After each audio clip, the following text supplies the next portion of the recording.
Muchísimas, y de los resultados, desde luego, de lo que se hizo mal y de lo que se hizo bien en ambas campañas, de este peculiar proceso, como bien lo dices, electoral, con una campaña inédita en muchos sentidos y con un presidente que es un showman, es una figura, y me atrevería a decir es un espectáculo, es un hombre cuya naturaleza es polémica.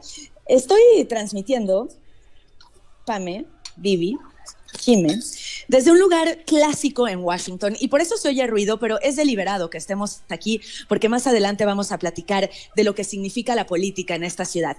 Mientras tanto, hoy es miércoles, un miércoles que el mundo no olvidará, un miércoles en el que nosotros hablaremos de lo que solemos hablar, cuidaremos su salud, el consejo de nutrición, por supuesto las tendencias y las noticias que casi todas van relacionadas con lo que sucedió ayer en los Estados Unidos, en nuestro país, vaya que también fue una jornada histórica. Pero todo esto y mucho más adelante. Quédense con nosotros que esto apenas comienza y se va a poner muchísimo mejor. En la costa este de los Estados Unidos, en la capital de los Estados Unidos, la ciudad de Washington. Para quienes nos acaben de sintonizar, le estamos transmitiendo desde uno de los lugares más tradicionales de esta capital, Old Ebbitt Grill, un lugar en el que nos platicaba Ariel Mutsazos. Todos los días sucede algo cuando de política hablamos. Todos los días se toma tal vez una decisión importante que tiene que ver con los Estados Unidos o hasta con el mundo, probablemente desde este lugar, desde estas mesas, desde estas sillas, desde esta barra que tenemos enfrente y desde donde, insisto, este miércoles histórico le transmitimos. Ariel, ganó Donald Trump, ya se ha cubierto ampliamente en Grupo Fórmula, Azucena platicó al respecto. Y Donald Trump es un viejo conocido de esta ciudad. Hace 8 años estábamos viviendo prácticamente lo mismo, con la sorpresa de haberle ganado a Hillary Clinton, una situación y una circunstancia bastante diferente a la de hoy, porque en aquel entonces las encuestas sí fallaron. En aquel entonces, muy tarde en la jornada electoral, fue cuando las predicciones, las proyecciones y los pronósticos empezaron a cambiar drásticamente. Ahora en realidad no, aunque parezca. Donald Trump ganó, sí, el voto popular, sí, el colegio electoral, sí, prácticamente y hasta donde sabemos todos los estados columpio, pero por un margen muy corto, por un margen que está dentro del...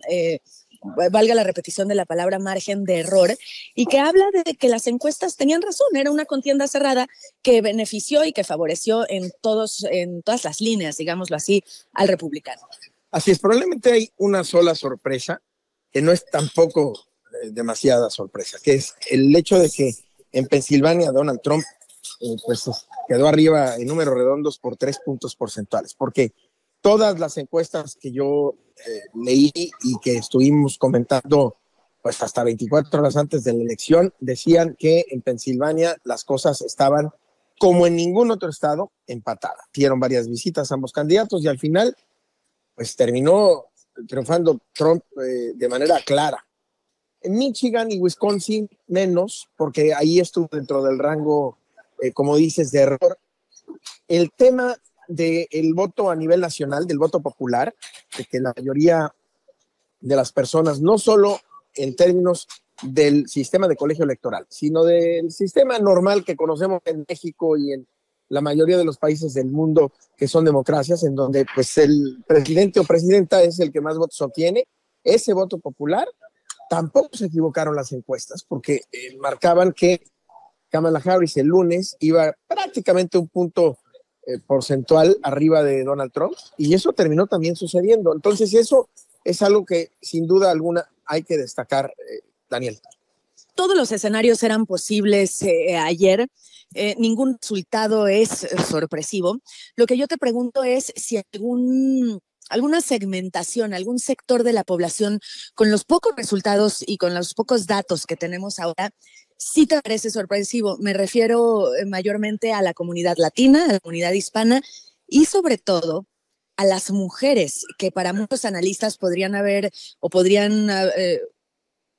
podido definir la elección, y todo apuntaba en favor de Kamala Harris, evidentemente. Sí, como mexicano y como latino, la verdad es que lo que más me llamó la atención de la jornada del día de ayer es que, si bien dijimos hasta el cansancio que como era colegio electoral había que fijarse en 7 estados columpio, la verdad es que de los 7 estados columpios, los que valían la pena, los que iban a decidir la elección eran Michigan, Wisconsin y Pensilvania.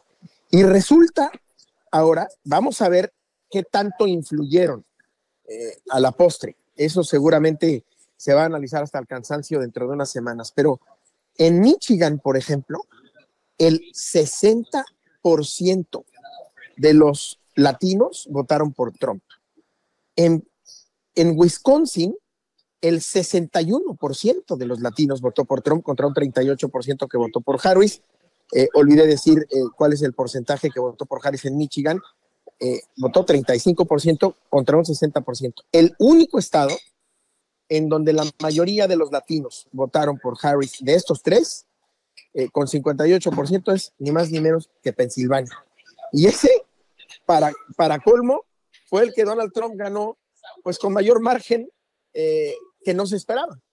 Para quienes no estamos tan familiarizados con lo que ocurre en el electorado de los Estados Unidos, Ariel, yo te quiero preguntar, ¿por qué si Donald Trump se la ha pasado su total carrera política insultando a los migrantes, hablando de los mexicanos como delincuentes, como violadores, como narcotraficantes, se la ha pasado ofendiendo e insultando a las mujeres? Es un abusador sexual declarado, convicto.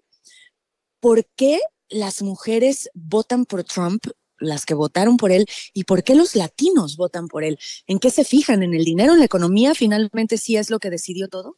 Mira, es una mezcla de factores y por supuesto como este tipo de explicaciones suelen ser, pues es muy complejo. Sin embargo, sí, el número uno es la economía en este país. El número dos es el tema de la seguridad. Esos siempre han sido los temas tradicionalmente, aunque en el caso de Trump, también es cierto que hay una decepción añeja. Por lo menos desde 1990, 91, con esta frase que dijo Bill Clinton a George Bush, que estaba en su primer periodo con ganas de reelegirse: "Is the economy stupid?"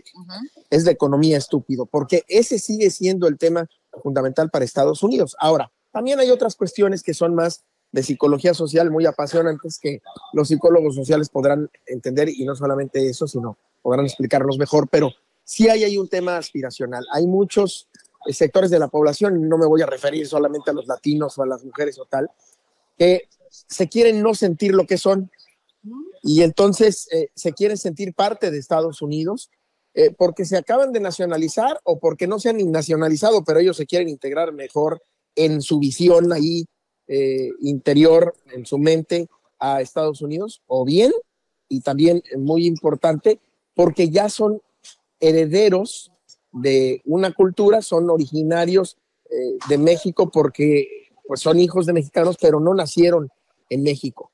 Y un factor adicional que tiene que ver con la economía.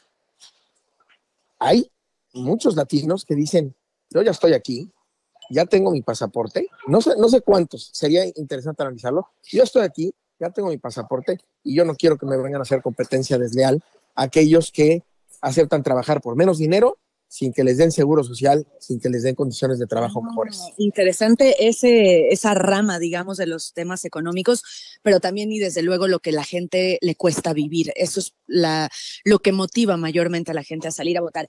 En un minuto, Ariel, decíamos que Donald Trump es un viejo conocido, sí, del mundo, sí, de nuestro país, sí, de este país y también de esta ciudad. ¿Qué significa en todos estos sentidos, y muy brevemente, que Donald Trump regrese a la Casa Blanca? No, eso sí va a ser un problema, sobre todo por la cuestión de la ciudad. Mira, yo veo, es muy temprano para decirlo, pero yo veo a los demócratas en shock. Perdieron en 2016 y el shock les duró 4 años. Y el shock se les quitó cuando ganó Joe Biden y dijeron: no estábamos equivocados. Lo que se equivocó fue el sistema, y empezaron a buscar. ¿Y ahora qué van a decir? Carro completo. El tema del shock para los demócratas es algo muy importante. No terminan de hacer autocrítica, no terminan de superar, no terminan de entender que en buena medida quienes han votado por Donald Trump es porque traen decepción precisamente con el sistema político añejo, y no importa si son demócratas o republicanos de antes, traen esa decepción, y vamos a ver si ahora sí reaccionan. Pues ya estaremos hablando de lo que significa para el mundo que Donald Trump regresa a la Casa Blanca, en un mundo encendido, en un mundo muy distinto al que vio hace 8 años, con la guerra en Ucrania, con el conflicto en el Medio Oriente, con Irán, con China. Desde luego ya será materia de análisis y de discusión constante y durante muchos meses la relación con México. Vamos a regresar